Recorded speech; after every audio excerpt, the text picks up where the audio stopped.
हम लोग 76 MCQ part 5 है। इसमें हम लोग टॉप 20 MCQ देखेंगे। कितने देखेंगे? Top 20 MCQ। तो सबसे पहले आज का क्वेश्चन है, छत्तीसगढ़ राज्य अंग्रेजों का नियंत्रण स्थापित होने के समय किस भोसले शासन के अधीन था? तो याद रखना, जब छत्तीसगढ़ में क्या है, अंग्रेजी शासन नियंत्रण स्थापित हुआ तो उस समय अप्पर जी भोसले क्या है, शासन कर रहे थे। अगला क्वेश्चन है आपका, मोस्ट इंपॉर्टेंट है, विद्रोह के बाद वीर नारायण सिंह को गिरफ्तारी कब हुई? तो याद रखना, विद्रोह के बाद वीर नारायण सिंह की गिरफ्तारी जो है 2 दिसंबर 1857 को हुई। रायपुर की कौन सी घटना को सूरत फुट 1907 की पृष्ठभूमि कहा जाता है? ऐसी कौन सी घटना है? तो 29 मार्च 1907 को प्रांतीय कांग्रेस कमेटी की बैठक, जिसमें क्या है, नरम दल और गरम दल में क्या है, विभाजित हो गया। अगला है आपका, द्वितीय सविनय अवज्ञा आंदोलन में जुलूस का नेतृत्व करते हुए डॉक्टर राधाबाई को कब गिरफ्तार किया गया? तो याद रखना, 13 जून 1932 को गिरफ्तार किया गया। कई बार क्वेश्चन पूछा जा चुका है। रतनपुर के किस शासक का उल्लेख दीवारों के गोपल्ला गीत में प्राप्त होता है? तो कल्याण साय। जहांगीर के क्या है, शासनकाल में क्या है, समय व्यक्त किया था ना। अगला आपका, सविनय अवज्ञा आंदोलन प्रारंभ होने पर सरकार ने रायपुर जिला काउंसिल को भंग कब कर दिया? तो 12 जून 1930। इसको हमने और देखा है। फिर अगला है आपका, छत्तीसगढ़ राज्य में राजनीतिक संगठन स्टेट कांग्रेस सर्वप्रथम कब स्थापित हुआ? तो 1938 में। स्टेट कांग्रेस ना, ये शब्द याद रखना, स्टेट कांग्रेस। छत्तीसगढ़ राज्य के किस व्यक्ति ने 1936 में मध्य प्रांत के गवर्नर का अस्थायी कार्यभार ग्रहण किया? तो याद रखना, ई राघवेंद्र राव।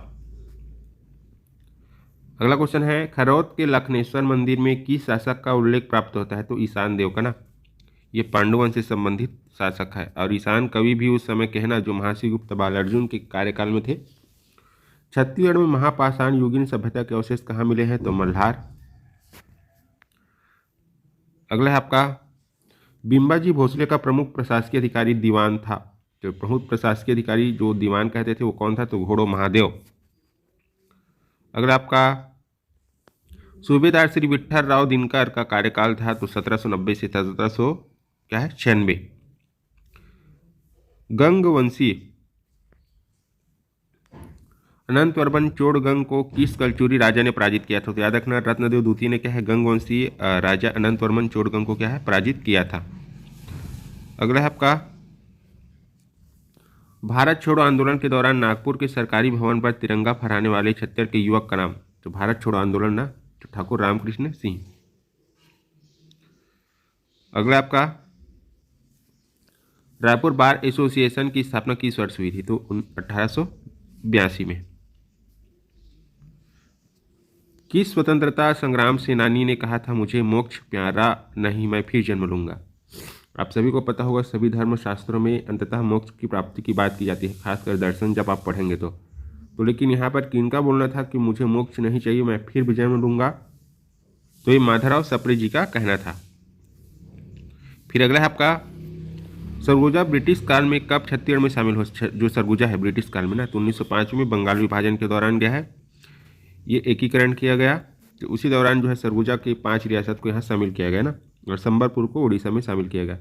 प्राचीन छत्तीसगढ़ के सरपुरीय शासक सुदेव राज ने अपने अधिकारी इंद्रवर राज को किस पद पर आसीन किया था? तो सर्वाधिकारीधिकृत।